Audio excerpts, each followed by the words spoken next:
All right, let's see what we have for the oracles. Okay, we got a planet. Ooh, we got Saturn. The maturity that brings, caution regarding, limits imposed, right? So this is definitely, when I get that whenever I get the Queen of Pentacles or the Queen of Wands in reverse, I tend to read it as being competent or a lack of competence, or being stifled, being blocked in some way, right? If being the Queen of Pentacles upright, you are producing, you are profiting, you are abundant, you are creating, you are creating opportunities that bring wealth and abundance, right? Or when you are the Queen of Wands, you are able to bring your creations be creative and pull it into fruition, influence and inspire and motivate, right? And so what is the opposite of that? So not necessarily saying that you just can't do that, but it's like you're blocked from doing that. It's something is standing in your way of whatever your ideal flow would be. Be realistic, because you must. I just think that there is a situation that you're dealing with that has to either do with money, long-term commitment, and agreements, and there is a shift happening. These are things that you won't move on, because with the Five of Swords being right at all costs, no, it's kind of being subject to the conditions of a truth or an understanding, right? It's being more pliable also. And I also just hear like kind of beyond your control, like you can't even force it. It's just going to be, it is what it is. These are the conditions, and that's it. And then with the Ten of Swords, sometimes I read it not so much as trying to surrender and not being able to, but more so this is like it is what it is kind of energy.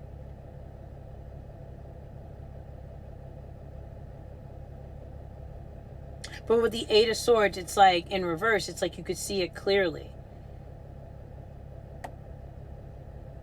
And you don't know if you could find harmony here, but you're trying to find a way to make it fair for you. All right, so our first set of cards that we got Remembrance, we got Heart's Desire, and we have Magic. So let me do this, gonna make sure, because sometimes.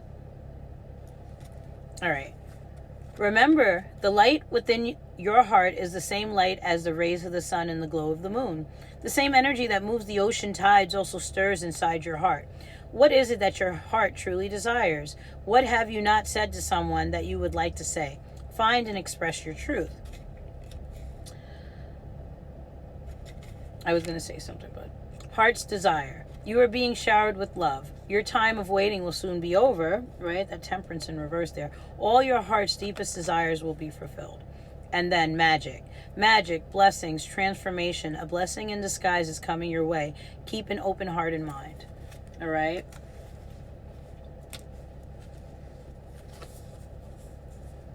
Then we have Surrender, Divine Flow, and Outrageous Openness. Sometimes learning to surrender can feel as if you're dying. The ego learns what's hardest, to stop trying to control the whole universe. And then we have Divine Flow. Eventually, one sublime desire takes precedence over all others, to follow the Tao, the divine flow at all costs. And Outrageous Openness. Dear love, open me to your will. Release me from my attachments. Surprise and delight me with your plan. You know what's needed. I am open to receive. So I just kind of always feel like, on one hand, there's this infinite flowing movement that we're all subject from. And sometimes when we're too rooted in the earthly things, we start to feel fearful. And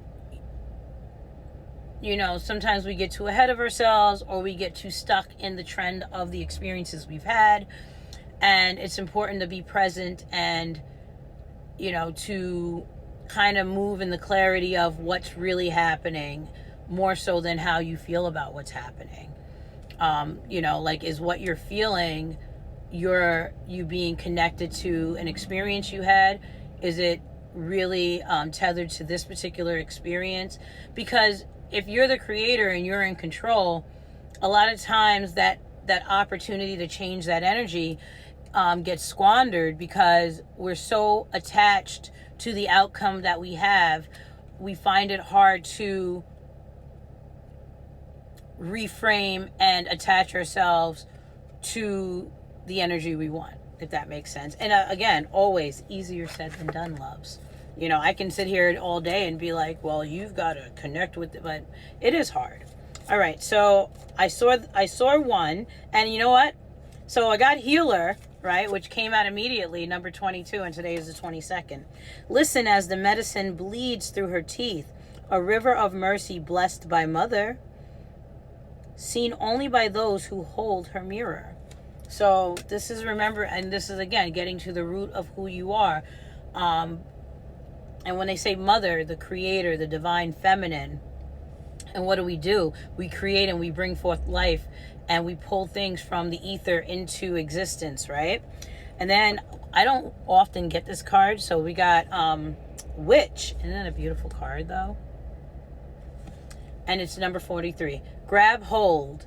Allow the dwelling fire within belly awaken all that is. A mere glimpse, a delicate pull at the very roots, living in the alchemy of self. So you are the magic. And I know it's like so cool, because I try not to be overly woo-woo because I know not everybody here is living this path per se, but they want a little insight and clarity on how they can move in the direction of their desires and their ideals.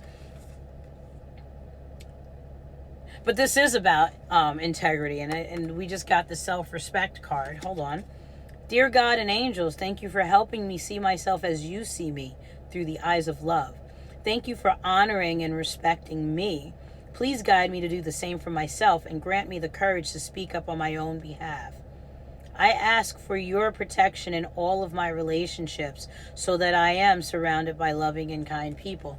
I watched a video the other day that this guy was like, hold on a second. I'm going to come back with one more.